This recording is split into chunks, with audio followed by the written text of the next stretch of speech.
Assalamualaikum warahmatullahi wabarakatuh. Pertama-tama, saya akan memperkenalkan diri terlebih dahulu. Nama saya Anggun Nurul Isma dari kelas A dengan nomor NPM 211000017. Di sini saya akan memaparkan materi pengantar hukum Indonesia selama semester 1.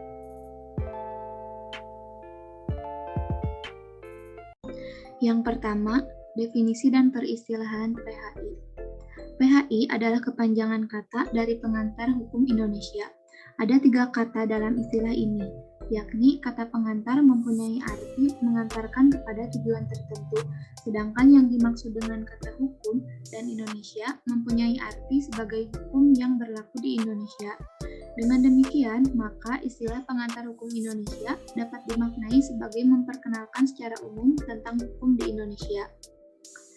Pengantar hukum Indonesia dalam bahasa Belanda disebut Inleiding tot het Positiefrecht van Indonesia, atau dalam bahasa Inggris Introduction Indonesian of Law. Adalah mata kuliah yang mempelajari hukum positif yang berlaku secara khusus di Indonesia. Tujuan mempelajari pengantar hukum Indonesia yakni yang pertama, mengetahui seluruh peraturan yang mengatur tata kehidupan negara dan masyarakat Indonesia. Lalu yang kedua, mengetahui kedudukan hak dan kewajiban dalam masyarakat. Yang terakhir, mengetahui perbuatan-perbuatan mana yang melanggar hukum dan perbuatan mana yang menurut hukum. Selanjutnya, yang kedua, tata hukum Indonesia. Tata hukum dalam bahasa Belanda disebut Rechtsorde, yang berarti susunan hukum. Dengan demikian, tata hukum adalah susunan hukum yang terdiri atas aturan-aturan hukum yang tertata sedemikian rupa sehingga orang mudah menemukannya bila suatu ketika ia membutuhkannya untuk menyelesaikan peristiwa hukum yang terjadi dalam masyarakat. Tata hukum Indonesia adalah tata hukum yang ditetapkan oleh pemerintah Indonesia yang terdiri dari aturan-aturan hukum yang ditata sedemikian rupa antara satu dan lainnya saling berhubungan dan saling menentukan. Yang ketiga, ada sejarah hukum Indonesia. Kata sejarah dapat disebut pula dengan historis, yang berarti sesuatu yang pernah terjadi atau suatu pencatatan kejadian-kejadian penting masa lalu yang perlu untuk diketahui, diingat, dan dipahami oleh setiap orang atau suatu bangsa pada masa kini. Menurut Surjono Sukanto, sejarah adalah pencatatan yang bersifat deskriptif dan interpretatif mengenai kejadian-kejadian yang dialami oleh manusia pada masa lampau yang ada hubungannya dengan masa kini. Sejarah hukum Indonesia terdiri dari sebelum tanggal 17 Agustus 1945 dan sesudah tanggal 17 Agustus 1945.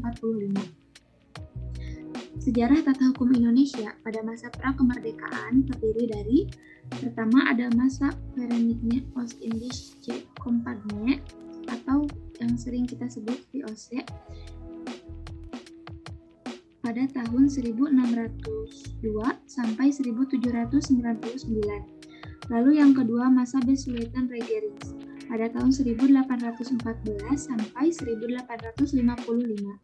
Yang ketiga masa Regerings-Reglement pada tahun 1855 sampai 1926.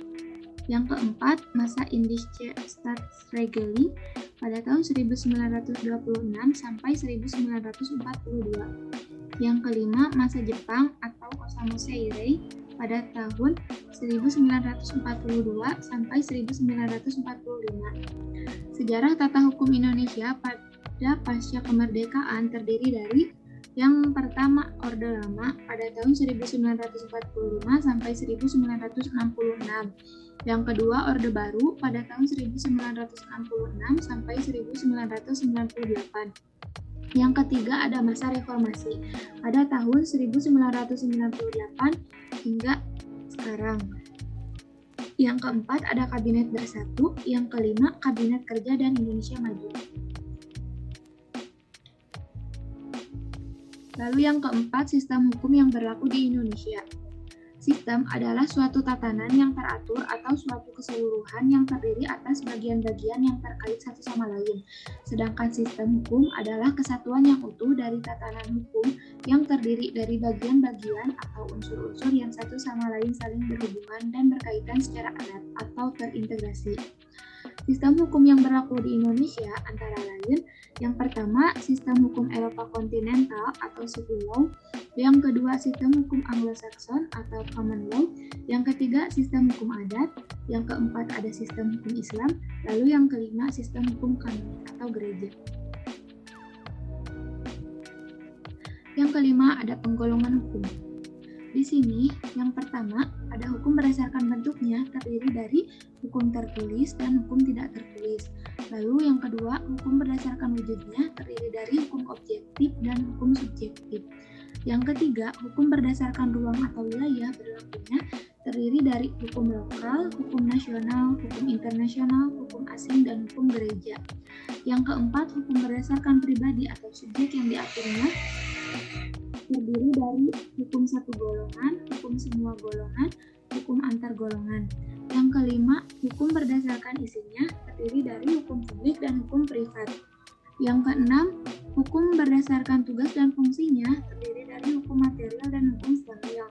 Lalu yang ketujuh, hukum berdasarkan sifatnya terdiri dari hukum memaksa dan hukum mengatur. Yang terakhir, ada hukum berdasarkan luas berlakunya terdiri dari hukum umum dan hukum khusus. Materi selanjutnya tentang ius constitutum dan ius constituendum serta sumber hukum.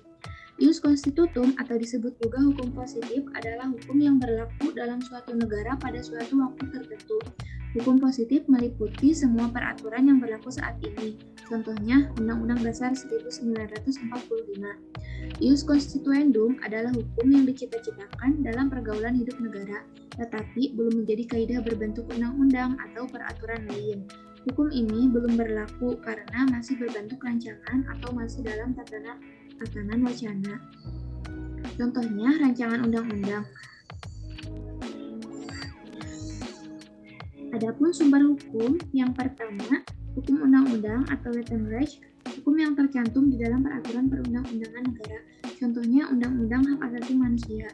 Yang kedua, hukum kebiasaan atau hukum adat, Adatrecht, hukum yang melekat pada peraturan adat di wilayah tertentu. Contohnya, hukum adat di Minangkabau soal harta warisan. Yang ketiga, ada hukum traktat atau Traktatenrecht.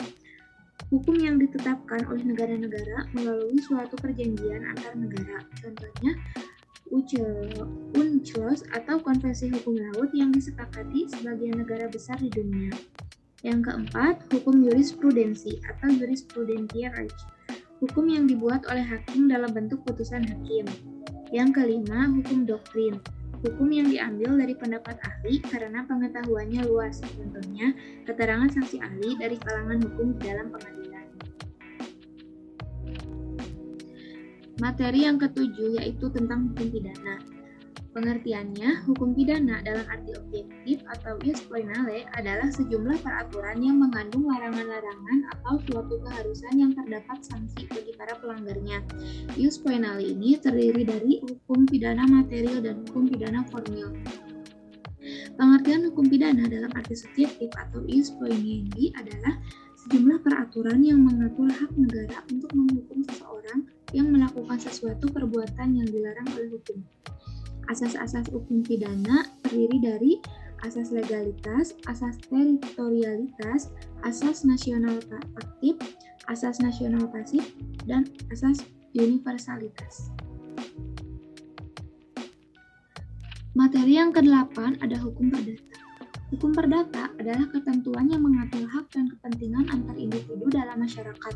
Untuk pertama kalinya, istilah hukum perdata dikenal Indonesia dalam bahasa Belanda, yakni Burgerlijk Recht.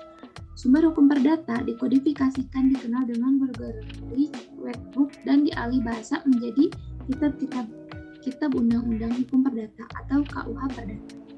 Asas-asas hukum perdata terdiri dari asas kebebasan berkontrak, asas kepastian hukum, asas konsensualisme, asas itikat baik, dan asas kepribadian. 9. Ada hukum tata negara atau HTN. Hukum tata negara adalah peraturan-peraturan yang menentukan badan-badan yang dibutuhkan beserta kewenangannya masing-masing, hubungannya satu sama lain, serta hubungannya dengan individu warga negara. Asas-asas hukum tata negara antara lain, yang pertama asas Pancasila, kedua asas negara hukum, ketiga asas kedaulatan rakyat, keempat asas negara kesatuan, lalu yang kelima asas pembagian kekuasaan dan check and balance. Materi yang selanjutnya, hukum administrasi negara atau HAN. Hukum administrasi negara adalah sebuah cabang dari ilmu hukum yang mempelajari mengenai tindakan-tindakan dalam menyelenggarakan sebuah negara. Hukum ini juga dikenal sebagai hukum tata usaha negara atau hukum tata pemerintahan. Hukum administrasi negara adalah bagian dari hukum publik yang diturunkan dari hukum tata negara. Ia mengatur tindakan, kegiatan, dan keputusan yang dilakukan dan diambil oleh lembaga-lembaga pemerintah dalam menjalankan roda negara sehari-hari. Hukum administrasi negara berkembang sejak awal abad ke-20 seiring dengan beralihnya peran negara dari penjaga malam menjadi negara kesejahteraan yang diatur oleh banyak lembaga dengan kewenangan masing-masing. Hukum administrasi negara diuji dan dilaksanakan dalam lingkungan peradilan tata usaha negara. Materi yang ke-11 ada hukum acara. Hukum acara adalah rangkaian aturan yang mengatur tata cara mengajukan suatu perkara ke suatu badan peradilan atau pengadilan, serta cara-cara hakim memberikan putusan. Hukum acara mengatur cabang-cabang hukum yang umum, seperti hukum acara pidana dan perdata. Masing-masing negara yang memiliki yurisdiksi dan kewenangan mahkamah yang beragam memiliki aturan yang berbeda-beda mengenai hukum acara. Meskipun memiliki aturan yang berbeda-beda, umumnya hukum acara di seluruh dunia memiliki unsur-unsur yang serupa. Hukum acara memastikan hukum ditegakkan secara adil dan semestinya. Hukum acara mengatur tata cara pendakwaan, pemberitahuan, pembuktian, dan pengujian hukum material demi terlaksananya hukum.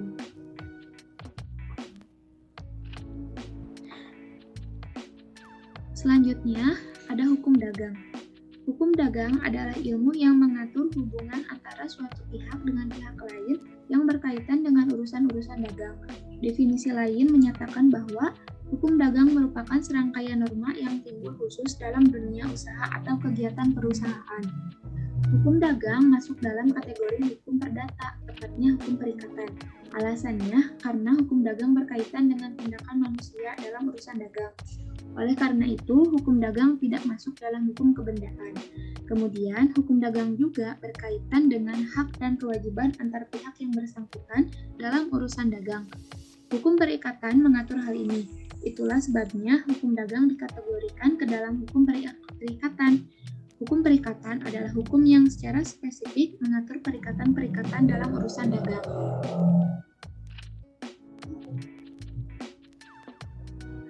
Ke-13 ada hukum pertanahan.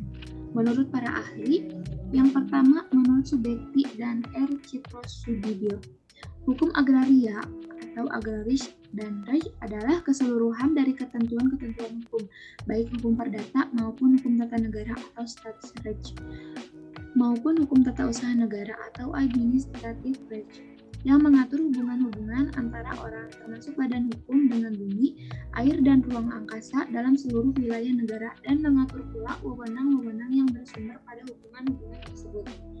Yang kedua, menurut Budi Harsono, hukum agraria merupakan satu kelompok berbagai bidang hukum yang masing-masing mengatur hak-hak penguasaan atas sumber-sumber daya alam tertentu. Yang ketiga, menurut Bahshan Mustafa, hukum agraria sebagai sebuah himpunan peraturan yang mengatur tentang bagaimana para pejabat pemerintah menjalankan tugas mereka di bidang keagrariaan. Secara etimologi, hukum adalah seperangkat aturan tingkah laku manusia yang berlaku dalam masyarakat, sedangkan agraria artinya tanah, ladang, tanah pertanian, segala yang berkaitan dengan tanah. Jadi, hukum agraria adalah keseluruhan peraturan hidup manusia atau kaidah hukum yang mengatur masalah agraria. Ada yang materi ke-14, hukum perkawinan. Menurut KUH Perdata, perkawinan adalah hubungan keperdataan antara seorang pria dan seorang wanita dalam hidup bersama sebagai suami istri. Adapun menurut pasal 1 Undang-Undang Perkawinan Nomor 1 Tahun 1974 menyebutkan bahwa perkawinan ialah ikatan lahir batin antara seorang pria dan seorang wanita sebagai suami istri. Ikatan lahir yaitu hubungan formal yang dapat dilihat karena dibentuk menurut undang-undang hubungan di mana mengikat kedua belah pihak dan pihak lain dalam masyarakat. Ikatan batin yaitu hubungan tidak formal yang dibentuk dengan kemauan bersama yang sungguh-sungguh yang mengikat kedua pihak saja. Sekian pemaparan materi pengantar hukum Indonesia dari saya. Mohon maaf apabila ada kesalahan. Terima kasih. Wassalamualaikum warahmatullahi wabarakatuh.